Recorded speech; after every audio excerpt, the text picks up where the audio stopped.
Let's take a closer look at the view on free will called Hard Determinism. This is a view of Paul-Henri Dietrich, or Baron de Holbach, or as I tend to just call him, Holbach. So a little bit on his background. He wrote this in the 1700s. In fact, 1770, The System of Nature is the work that this comes from. And Holbach is a materialist and a naturalist. So Holbach thinks that the only things that exist are physical things, things that we can study through physics or chemistry. There are no immaterial objects in the world. There's no God, no immaterial soul, anything like that. And what Holbach does in a very beautifully written passage is he compares human activities to a person in shackles. And I want to read an extended portion here of Holbach's text. He says, man's life is a line that nature commands him to describe upon the surface of the earth without his ever being able to swerve from it, even for an instant. He is born without his own consent. His organization does in no wise depend upon himself. Today he'd probably mention genetics. His ideas come to him involuntarily. His habits are in the power of those who cause him to contract them.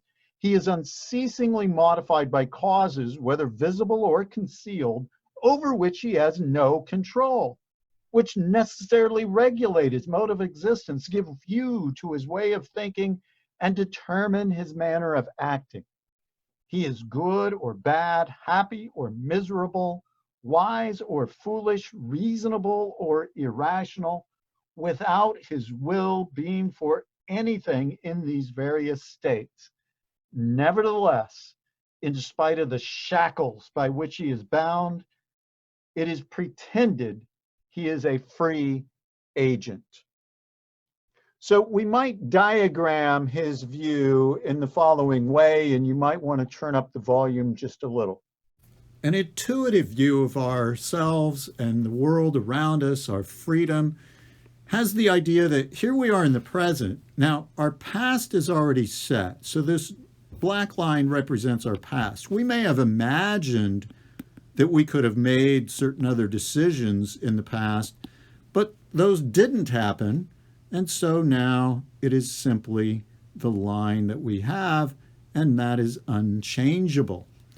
However, when we think about the future, typically we consider possibilities before us. Simple possibilities like what we'll eat for lunch or how we're going to spend our weekend, and major possibilities like, will I take this job, major in this discipline, go off and spend time with this person, move to a different state. All of these possible futures we imagine before us. But the hard determinist says that's not accurate. In fact, there is just one line set before us, and it's just as set as the past. It is already true now that 5 years in the future, you won't be on one of those other blue lines out here. You will definitely be at that point, and you will be wearing those clothes, and you will be in that place with those people, and there is no alternative to the matter. That's the view of the hard determinist. So someone might object to this view and say, we do have a will, we make choices, our will is free. And Holbach says, well, not really, right? The will is merely a modification of the brain. And the brain is just a physical object. So it's subject to the laws of nature and subject to the principles of chemistry. It's like any other physical object. There's nothing mysterious or miraculous about it. And that's all that the will is. So the desires we have are outside of our control, right? Whatever we might desire. We certainly desire pleasure, all of us do. We desire survival, all of us do. In fact, we could pretty much explain all of our actions as motivated by pleasure or survival. Even consider, think of going to a class or going to work, and it's a miserable day out, and it's cold and it's wet and windy, raining, and you arrive there and it's a miserable environment. Either the lecture is boring, certainly not one of my classes, or your work has difficult colleagues. And why did you go? Now, Holbach says you went for pleasure or survival. Now, does that make sense? Well, let's think about it. Let's take the going to class. Why would you go to class on a day like that? Well, probably because there's material that might be covered on an exam, or you might be given an assignment. You care about the grade you're going to get to in the course. Why would you care about that? Well, maybe it's for your GPA. Maybe it's for a scholarship, and you depend on that scholarship to go to school. Well, why do you want to go to school? You want to get the degree. You want to learn.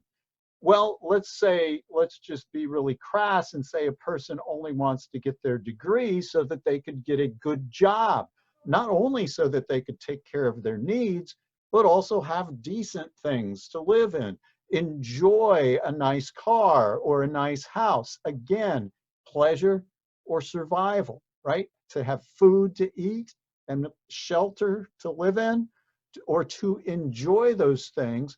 Holbach says even that decision to go to class on a cold, windy, wet, rainy day is motivated by pleasure or survival.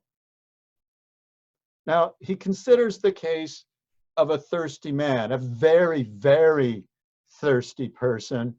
And he says, look, you put water before him and he's going to drink to quench his thirst. Now, if somebody suggests that, well, what if the water were poisonous and the water's before him and somebody tells him it's poisonous, then he refuses to drink. So either way, though, the motive is to survive a little bit for pleasure if he's drinking, or at least relinquish the pain. If he's told it's poisonous, he refuses to drink just because of the sake of motivated for survival. And if, in fact, he drinks anyway, Holbach would say, because the pain was overwhelming, he wanted to relieve that, to have some pleasure before he died, right? No matter what he does in the situation, it's motivated by a desire to survive or a desire for pleasure. So in both cases, he's ultimately motivated or compelled by his desire to preserve his life. And that's what our will is like in every case. What we call a will, of course, there really isn't any such thing. But what we identify as the will, the choices we make, are actually done by compulsion. And all of our actions are done for pleasure or survival. And so if you start asking the why questions on why you did something, it goes back to one of those two things. Now, of course, what we think might be pleasurable at a time, we can look back on maybe and think, oh, if I only considered the consequences, but that doesn't matter. We make decisions at the time, says Holbach, motivated by pleasure or survival. Now, deliberation then for Holbach is actually veiled determinism. What we call making a decision or deliberating, we simply are judging what is the most advantageous to us. And that's going to determine the action we take. That's all that's going on there when we consider ourselves to be deliberating. Our will is always determined and is outside our control, right? Our habits, in that passage that we read, our preferences, our beliefs, our judgments that we make, they all occur, we might say, despite ourselves. Humans ultimately are like gunpowder. Now, how is that? I don't know if you know much about gunpowder. Maybe you do. Maybe you're a hunter and you've used some gunpowder. When I was a kid, I kind of played with some gunpowder. Cap guns actually have a very tiny amount of gunpowder. And when I was a child, we had rolls of caps, little tablets of gunpowder, you might say. And so you put them in the gun and pull the trigger and it'll pop. Now, what I thought would be interesting is if you just took the whole roll, put it on some concrete, and smacked it with a hammer. You get a much bigger pop when you do that. Of course, you can also do other things with gunpowder, like you could just pour some out in a long line and then toss a match at the end of the line and then watch it go all the way through the line extremely quickly. Right? Gunpowder just sits there and it doesn't do anything unless it's under extreme pressure or exposed to extreme heat. And when that happens, it explodes. Humans are like that. We are just going to react, respond in a certain way, depending on the environment. Now, of course, the only difference between humans and gunpowder is that humans are much more complex. We're much more difficult to predict, of course, but nevertheless, we are simply following the laws of nature in every action that we take. That's hard determinism.